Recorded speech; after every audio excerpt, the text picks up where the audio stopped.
Now they waited at the edge. You couldn't stop them listening. When the little girls turned round and laughed at them, Lil, as usual, gave her silly, embarrassed smile, but Else only looked. And Isabel's voice, so very proud, went on telling about the doll's house. The coloured chairs caused great excitement, but so did the beds with real bedclothes. When she finished, Keziah added, "You've forgotten the lamp, Isabel." "Oh, yes," said Isabel. "And there's a little lamp made of yellow glass with a white top that stands on the dining-room table. It's just like a real one." "The lamp's best of all," cried Keziah. She thought Isabel wasn't saying enough about the little lamp. But nobody paid any attention. Isabel was choosing the two who would come back with them that afternoon and see it. She chose Emmy Cole and Lena Logan. But when the others knew that they were all going to have a chance to see it, they couldn't be nice enough to Isabel. One by one, they put their arms around Isabel and walked away with her. Only the little Kelvies moved away, forgotten. There was nothing more for them to hear. Days passed, and as more children saw the doll's house, the fame of it spread. It became the one subject of talk. The one question was, "Have you seen the Burnells' doll's house? Oh, isn't it lovely? Haven't you seen it? Oh, dear." Even the dinner hour was given up to talking about it. The little girls sat under the trees eating their lunch, while always, as near as they could get, sat the Kelvies, Else holding on to Lil, listening too. "Mother," said Keziah, "can't I ask the Kelvies just once?" "Certainly not, Keziah." "But why not?" "Run away, Keziah. You know quite well why not." At last, everybody had seen it except them. On that day, they were all rather tired of the subject. It was the dinner hour. The children stood together under the trees, and suddenly, as they looked at the Kelvies eating out of their paper, always by themselves, always listening, they wanted to hurt them. Emmy Cole started the whisper. "Lil Kelvy's going to be a servant when she grows up." "Oh, how terrible," said Isabel Burnell, looking Emmy in the eye. Emmy swallowed in a very special way and looked at Isabel as she'd seen her mother do on those occasions. "It's true, it's true, it's true," she said. "Shall I ask her?" Lena Logan whispered. "You're afraid to," said Jessie May. "I'm not frightened," said Lena. Suddenly she gave a little cry and danced in front of the other girls. "Watch me now," said Lena.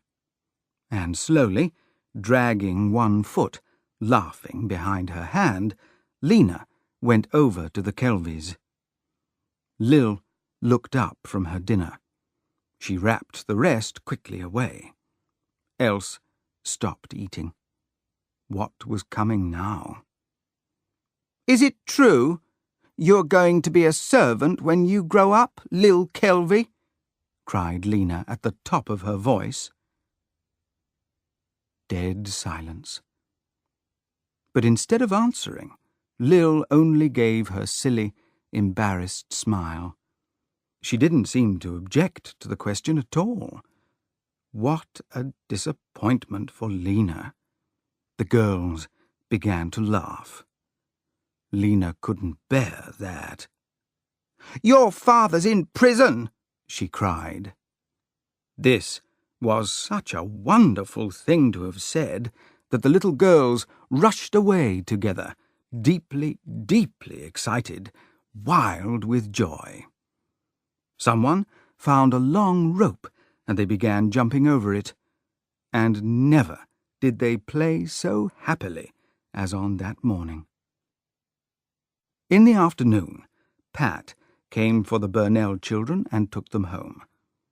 There were visitors. Isabel and Lottie, who liked visitors, went upstairs to change their dresses. But Keziah went secretly out at the back. Nobody was there. She began to swing on the big white gates of the courtyard. Soon, looking along the road, she saw 2 little dots. They grew bigger. They were coming towards her. Now she could see that one was in front and one close behind.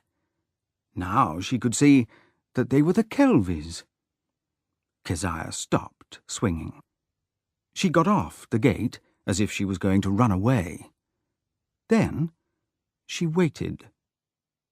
The Kelvys came nearer, and beside them walked their shadows, very long, stretching right across the road with their heads in the flowers.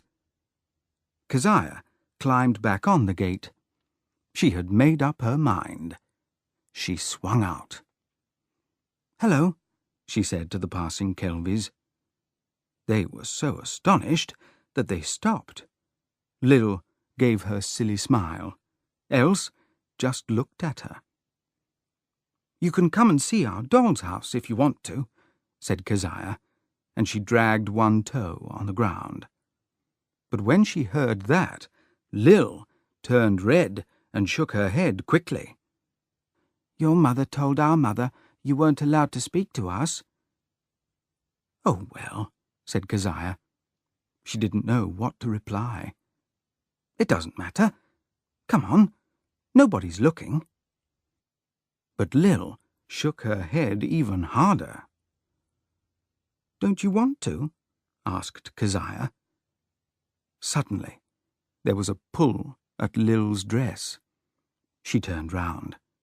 Else was looking at her with big, begging eyes. She wanted to go. For a moment, Lil looked at Else very doubtfully. But then Else pulled her dress again. She started to go forward. Keziah led the way.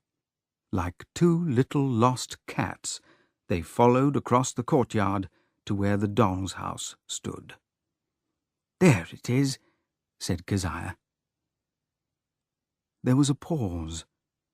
Lil breathed loudly. Else was as still as stone.